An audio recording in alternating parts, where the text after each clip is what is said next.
Bonjour à tous et à toutes, bienvenue sur Self by Tan. Pour ceux qui ne me connaissent pas, je suis Tanella, la fondatrice de la plateforme.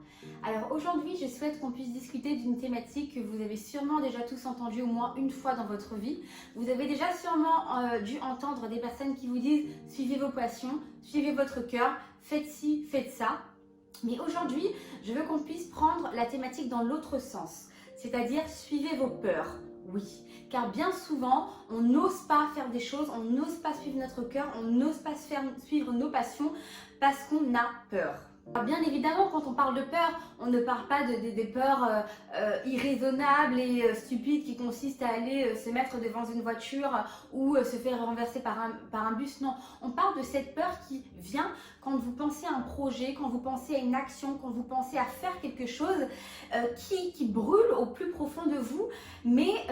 Et cette peur surgit et vous empêche d'aller de l'avant, vous empêche finalement de réaliser ces choses-là. C'est donc cette bonne peur qu'on va essayer d'identifier et qu'on va décider de suivre aujourd'hui. Mais qu'est-ce que la bonne peur? La bonne peur, tout simplement, comme je l'ai dit tout à l'heure, c'est une peur qu'on peut avoir, une appréhension qu'on peut avoir quand on a une idée, quand on a envie de faire quelque chose de différent, quand on a envie de faire quelque chose dont on ne maîtrise pas la conséquence. C'est ça la bonne peur. Mais en soi, on ressent en nous l'envie de la surmonter, l'envie de faire quand même, mais on est bloqué par ce sentiment de peur, par ce sentiment de limitation en fait qui vient nous entourer quand on pense à ce projet ou à cette chose. On a peur de mal faire, on a peur d'être jugé, on a peur du regard des autres, on a peur de la pertinence, on a peur de l'originalité, bref. Plein de questions négatives qui viennent nous limiter, qui viennent nous empêcher d'agir. Cette bonne peur se matérialise par des questions telles que est-ce que ça va marcher? Qu'est-ce que les autres vont dire de moi? Et si ça ne fonctionne pas? Et si je n'arrive pas à le faire? Voilà, ce genre de questions en fait qui viennent nous parler, qui viennent nous empoisonner finalement et nous empêcher de faire ces choses, d'accomplir ces choses, d'aller de l'avant tout simplement pour réaliser ce dont on a envie de réellement, de sincèrement faire. Vous savez, ce genre de peur, ce genre de bonne peur, moi je le vois plutôt comme un indicateur positif, dans le sens où elle intervient souvent quand c'est pour une chose qu'on est vraiment appelé à faire, quand c'est pour un projet qu'on est vraiment appelé à faire, quand c'est pour une mission qu'on est vraiment appelé à faire, elle intervient. Et donc on doit plutôt prendre les choses de l'autre sens en se disant ok, si je pense à cette chose, si je pense à ce projet et que j'ai cette peur, c'est-à-dire que c'est un bon indicateur, c'est-à-dire qu'il faut que j'y aille, il faut que je décide de suivre cette peur. En fait, aujourd'hui, je veux qu'on puisse arriver à changer notre perception de la peur. Au lieu de se dire et si ça ne marchait pas, il faut plutôt se dire et si ça marche? Et si ça marche? Et si ça marchait? Vous voyez? Et donc, c'est un indicateur qui nous pousse en fait à l'action, qui nous dit qui fait le tri pour nous dans nos projets, dans nos idées. Parce que une idée, un projet, une vision, une mission, un but peut être récurrent dans notre esprit. Mais si cette peur est récurrente également, ça veut dire que cette chose-là doit être creusée, doit être réalisée.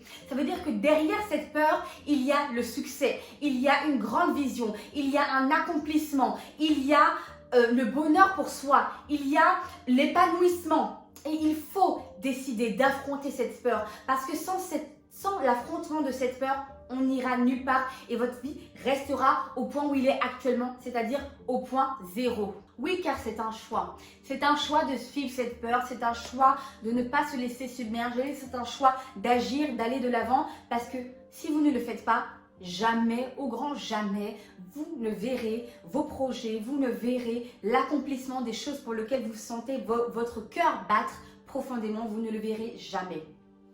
Je vous rassure, hein, comme vous, moi aussi dans ma vie, il y a eu des moments où j'ai ressenti cette peur. Par exemple, à l'époque, je chantais, je voulais chanter et j'avais décidé de faire des castings, d'aller à des castings et en arrivant, je me suis dit, qu'est-ce que je fais là? Et si je n'arrive pas à chanter? Et s'il y a meilleur que moi? Et si on ne me sélectionne pas? Et si on ne me compare pas? Ça arrive plusieurs fois dans la vie. Et c'est normal parce que nous sommes des êtres humains. Mais ce dont j'ai envie de vous encourager aujourd'hui, c'est vraiment de suivre cette peur.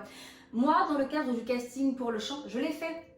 J'ai peut-être pas été sélectionnée, mais j'aurais eu plus mal de ne pas l'avoir fait que de l'avoir fait et de ne pas être sélectionnée. Vous voyez, c'est ce cap-là, en fait, qu'il faut qu'on arrive à franchir, de se dire que, ok, j'ai cette peur, c'est un bon indicateur, ça veut dire qu'il faut que je le fasse, donc j'y vais. Tout est une question de perception.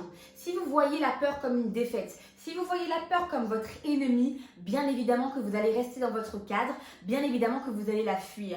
Tandis que si vous voyez la peur, cette bonne peur, à votre avantage, si vous la voyez comme un indicateur de croissance, un indicateur d'action, un indicateur de succès, vous allez forcément la poursuivre. Vous n'allez plus la suivre, vous allez la poursuivre complètement. Dès que mon esprit détecte cette peur, dès que je ressens cette peur vis-à-vis de la chose que je souhaite faire, eh ben, il faut qu'on puisse se dire, ok, j'y vais, il faut que j'y aille, il faut que je le fasse. Parce que sans ça, je ne pourrais pas assouvir, je ne pourrais pas étancher cette soif au fond de moi que je ressens quand je pense à cette chose. Cette bonne peur, en fait, est relative à ce qu'il y a de plus profond en moi, à ce qu'il y a, à cet appel qu'il y a en moi, à cette volonté qui surpasse mon intelligence, mon entendement. Et c'est cette peur qu'on doit suivre. On doit arrêter de la fuir. On doit arrêter de se dire que ça ne va pas marcher. On doit arrêter de se poser les mauvaises questions, mais prendre les choses de l'autre sens. Au lieu de se dire, est-ce que ça va marcher? Je dois me dire, et si ça marche? Et si ça marche? Alors oui, j'y vais. Oui, j'affronte cette peur. Oui, j'y vais parce que ça peut marcher. Et c'est cette petite infime possibilité que ça marche que je dois saisir, que je dois prendre pour voir de grandes choses s'accomplir dans ma vie et pour être pleinement épanouie. Suivre cette peur, c'est décider d'arrêter d'être submergé. Suivre cette peur, c'est décider de prendre le contrôle de sa vie. Suivre cette peur, c'est décider de poser des actions concrètes. Suivre cette peur, c'est décider de grandir. Suivre cette peur, c'est décider de se challenger. Suivre cette peur, c'est décider d'aller de l'avant, d'aller de l'avant. Et nous sommes plus que jamais dans une saison où nous devons aller de l'avant. Alors n'hésitez pas à me partager en commentaire si vous avez déjà fait face à cette peur, quelle a été votre attitude et sinon à partir d'aujourd'hui, que décidez-vous de faire quand cette peur se présentera? Dans quel domaine décidez-vous d'affronter cette peur? Partagez-nous vos histoires, nous ferons un plaisir de lire et d'être challengés ensemble par votre histoire. Donc voilà les amis, n'hésitez pas à partager cette vidéo avec quiconque en a besoin, vos frères, vos amis, vos familles. Vraiment ce message, cette prise de décision peut changer la destinée, la vie d'une multitude. Alors n'hésitons pas, partageons en masse. Je vous remercie d'avoir regardé cette vidéo et puis je vous dis à très bientôt sur Self by Tan. Ciao!